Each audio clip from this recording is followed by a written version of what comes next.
I'm Melissa. And I'm Lisa. We're realtors in the Shenandoah Valley. We love what we do, and we love where we live, and we can't wait to show you. Welcome to the channel.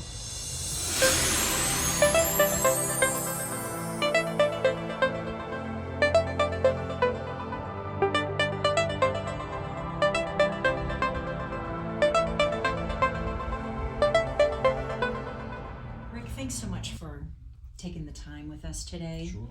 I think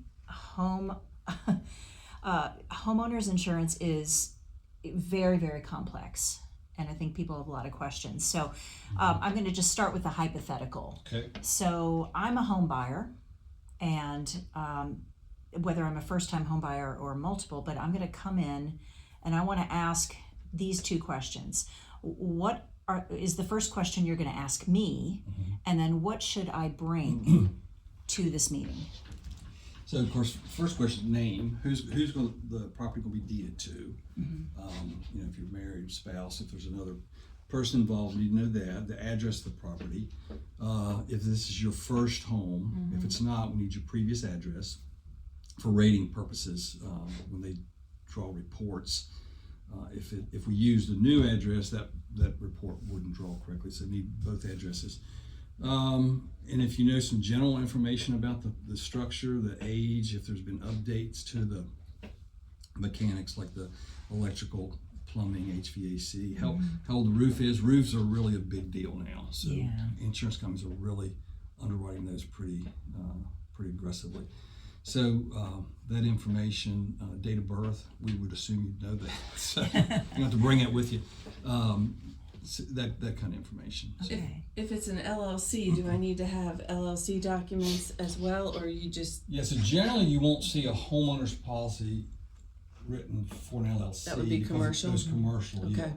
So generally, so if it's rental property or investment property, certainly. So if it's a trust, what about that? So the trust, generally we write the policies in the name of the who's going to be living in it. Okay. And then we add the trust as additional insured. Okay, gotcha. Yeah, and then we see a lot of that, for estate planning purposes. I sense we're going to talk a lot about roofs today, because Well, we that seems can. to be- I mean, it's definitely, for example, there's some companies now that they will not write a home that if the roof is over 15 years old. Really? Yeah. 15 years. I Now can there's write that down. they can be flexible on that. The more common is 20 years is where they start getting concerned and asking questions and wanting a closer look at it. But yeah, that's a big deal just because of the number of claims, hail and wind and. So even if it's like 30-year shingles. Yeah, that's a good point because as an agent, a lot of times when we get these things, I'll push back and say, wait a minute, this is an architectural shingle. It's a 50-year warranty, and the response is we know that, but experience shows different things, and as you get closer, once you get over 20 years, even on a good quality shingle, there's going to be deterioration from just the elements. Okay. So they look at that. And metal roofs are different. Metal roofs are, of course, have more longevity, generally speaking. So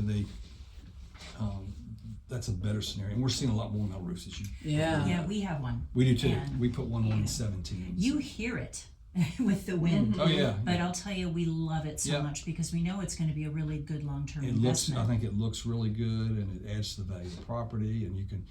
Within reason, especially at my age, I don't have to worry about it. It's going to be my kid's problem, years from now. So, we're seeing a lot more metal roofs. What about the membrane, when it's a flat top? I have a couple houses I've listed that an addition was put on and it's flat and they've got that membrane on it. And then solar panels sometimes are put on those.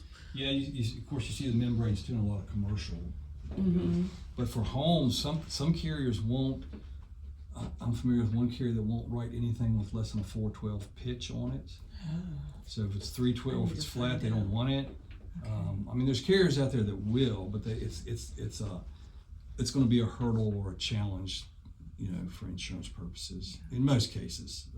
Okay, so Ricky, we're talking about less than 4/12 pitch of a roof. Can you expand on that a little more? So the pitch is how many inches. I think this is right.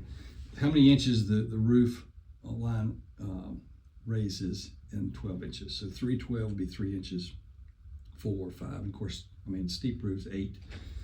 So, and the concern is the less the pitch, the longer snow will lay on it. The water doesn't run off as fast, so you tend to have more problems. They don't wear as long or as well. They deteriorate faster. So in some cases, someone puts on an addition because the way they don't have so much room to go out, so they got to put a lower pitch to get the width on the addition. I literally was at a house just a few days ago, and there was no pitch. I mean, there was a section because you've got the mountain coming down, and they had the roof, but then there was this section that was literally flat. Yeah. And I thought, how are you even draining that? Right. And not well was the answer.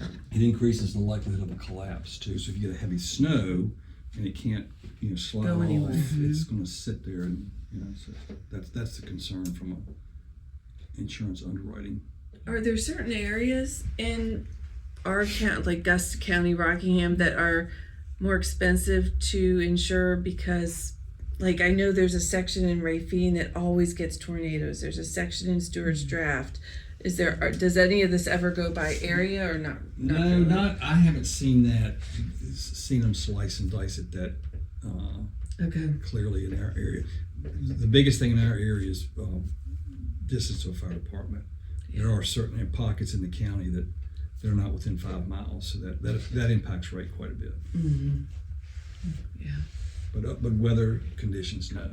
So what if you don't have a fire hydrant near you? What's the distance for a fire hydrant? So 1,000 feet normally.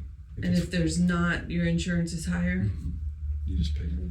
Because there is a street near ours that I know our fire hydrant, they come and fill for the fire because the house burned down, but it was, they couldn't get the water there fast enough. Yeah.